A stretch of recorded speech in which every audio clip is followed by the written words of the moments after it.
Hello and welcome friends, India's number 1 ethical hacking course में स्वागत है आप सभी का। और आज हम बात करेंगे वेब ऐप टेस्टिंग से पहले एक खास और सबसे ज़रूरी चीज़ के बारे में। आज हम बात करने वाले हैं बर्ब सूट के बारे में। तो दोस्तों, बर्ब सूट क्या है और इसके अंदर के जो फीचर्स हैं वो क्या हेल्प करते हैं और किस लिए इसका इस्तेमाल किया जाता है, ये आज हम जानने वाले हैं। सबसे पहले अगर मैं बात करूं तो डेफिनेटली बग हंटर्स के लिए बहुत ही बेहतरीन ये चीज़ है। अगर हम जाने कि बर्ब सूट है क्या, तो बर्ब सूट एक ग्राफिकल टूल है जिसकी मदद से आप वेब एप्लीकेशन सिक्योरिटी की चेकिंग कर सकते हैं। इसे जावा में रिटर्न किया गया है और पोर्ट स्विजर नाम की सिक्योरिटी एजेंसी ने इसे बनाया है। जो ये टूल है बर्ब सूट, इसके दो वर्जन है। एक फ्री वर्जन होता है जिसे आप फ्री ऑफ कॉस्ट डाउनलोड कर सकते हैं, एक फुल वर्जन है जो आपको परचेज करना पड़ता है। तो जो फ्री वर्जन है उसके अंदर थोड़े कम फंक्शंस हैं, जैसा कि आप जानते हैं एज अ ट्रायल है वो, और ये वैसे कम्प्रिहेंसिव सिक्योरिटी प्रोवाइड करने के लिए इसे डिज़ाइन किया गया है। बाकी फुल वर्जन्स में काफ़ी सारे एक्स्ट्रा फीचर्स आपको मिलेंगे, जैसे कि अगर हम बात करें इसकी फंक्शनलिटी में, आपको proxy server, scanner, intruders and बहुत सारे रिपीटर, स्पाइडर, डिकोडर, इस तरह के बहुत सारे फंक्शंस मिलेंगे जिनकी आप हेल्प ले सकते हैं। अब वेब एप्लीकेशन सिक्योरिटी का मतलब मैं आपको थोड़ा क्लियर करना चाहूँगा। दोस्तों, वेब एप्लीकेशंस लाइक आपकी वेबसाइट्स हैं, एंड्रॉयड ऐप्स हैं, वो सारी चीज़ें जो वेब की मदद से चलाई जाती हैं या चलती हैं, वो सब उन चीज़ों को टेस्ट करना, उनकी सिक्योरिटी की जांच करना, ये मेनली काम होता है बर्ब सूट। यानी बर्ब सूट उन सब लोगों के लिए एक बहुत ही बेहतरीन चीज़ है जिसकी मदद से आप आसानी से ये काम कर सकते हैं। तो स्पेशली इसकी कुछ फंक्शंस को मैं थोड़ा क्लियर करूंगा। इसके अंदर जो ऑप्शन होता है HTTP प्रॉक्सी, तो जैसा कि नाम से पता चल रहा है ये वेब प्रॉक्सी की तरह ही ऑपरेट होता है और मैन इन द मिडिल का काम करता है, ब्राउजर के बीच में और सर्वर के बीच में। तो HTTP प्रॉक्सी का मतलब आपकी समझ में आ गया होगा कि ब्राउजर सर्वर की तरह होता है और मैन इन द मिडिल की तरह ये काम करता है। किस किस के बीच में? ब्राउजर और वेब सर्वर के बीच में। तो इंटरसेप्शन भी प्रोवाइड करता है और जो रॉ ट्रैफिक होता है जो पास हो रहा होता है एक नेटवर्क के जरिए, उसे इंस्पेक्ट करने का काम करता है। इंस्पेक्ट मतलब चेकिंग करने का काम करता है। और जो रॉ ट्रैफिक होता है, रॉ मतलब बेकार जो ट्रैफिक होता है, उसे मॉडिफाई करने की भी कैपेबिलिटीज ये रखता है। दूसरा हम जान रहे हैं स्कैनर, जैसा कि नाम से पता चल रहा है वेब एप्लीकेशन सिक्योरिटी स्कैनर।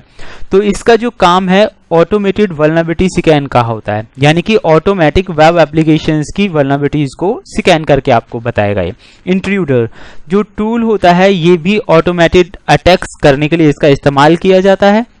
जो टूल है इसके अंदर कॉन्फ़िगरेबल एल्गोरिथम्स होती हैं जिनकी मदद से आप मैलिशियस HTTP रिक्वेस्ट जनरेट कर सकते हैं और इससे आप टेस्ट और डिटेक्ट भी कर सकते हैं। SQL injection, cross site scripting and parameter manipulation and vulnerability susceptibles यानी ब्रूट फोर्स जैसे अटैक, और ये सारे काम इसमें कर सकते हैं। अब आप कहेंगे कि ये तो टेस्टिंग के लिए बनाया गया है, तो फिर हम इससे अटैक क्यों करें? दोस्तों, अटैक करके किसी भी वेब एप्लीकेशन पे अलग अलग तरह के अटैक करके आप चेक और टेस्ट कर सकते हैं कि वो वल्नरेबल है और उसे किस तरह से सिक्योर किया जाए। Next one is spider. जो ये टूल होता है ये भी ऑटोमेटिकली क्रॉलिंग वेब, यानी जो वेब एप्लीकेशंस होती है उनकी ऑटोमेटिक क्रॉलिंग के लिए इस्तेमाल किया जाता है। क्रॉलिंग्स का मतलब होता है कि कोई भी चीज, कोई भी इंफॉर्मेशन जो आप तक पहुंच रही है वो फास्ट वे में पहुंचे। जैसे कि अगर हम गूगल क्रॉलर्स की बात करें तो जब भी आप कोई एक वर्ड लिखते हैं सर्च इंजन में, तो पूरी और जो वर्ड जहां जहां उसे मैचिंग के मिलते हैं बहुत जल्दी फास्टली आपको फाइंड आउट करके दिखा देता है। इसे क्रॉलिंग बोलते हैं। तो इसके अंदर आप ऑटोमेटिक क्रॉलिंग्स कर सकते हैं और मैपिंग कर सकते हैं किसी भी एप्लीकेशन की फंक्शनलिटी को। अब हम बात करते हैं रिपीटर। जैसा कि नाम से पता चल रहा है किसी भी टेस्ट को रिपीट आप इसकी मदद से कर सकते हैं और कोई भी जो रिक्वेस्ट है जो सर्वर को सेंड या रीसेंड आप कर सकते हैं, रिजल्ट्स ऑब्जर्व कर सकते हैं। मतलब एक ही टेस्ट को रिपीटर इसका नाम इसलिए कि रिपीट कर सकता है, इसकी एक खासियत है। दूसरा, आसानी से ये जो रिक्वेस्ट होती है उन्हें मॉडिफाई कर सकता है। जो सर्वर की रिक्वेस्ट होती है उन्हें मॉडिफाई करके रीसेंड करने का काम करता है। तो ये बहुत हेल्पफुल है। मान लीजिए हम इसे ऐसे समझ लेते हैं कि कोई भी अटैक, जैसे रीडायरेक्शन जैसे अटैक किए जाते हैं, तो मॉडिफाई करके वो रीडायरेक्ट कर देता है। तो रिपीटर का ये काम है। डिकोडर, तो आप यहां देख रहे हैं नाम डिकोडर, मतलब डिकोड करने का ही इसका काम है। ये transforming encoded data into its canonical form और for transforming raw data into various encoded and hash forms. जैसा कि आप यहां से समझ सकते हैं इसका काम क्या है, ट्रांसफॉर्मिंग करना है रॉ डेटा को एन्कोडेड और हैश फॉर्म में, जो बेकार डाटा है उसे एन्कोडेड फॉर्म में ट्रांसफॉर्म कर देता है।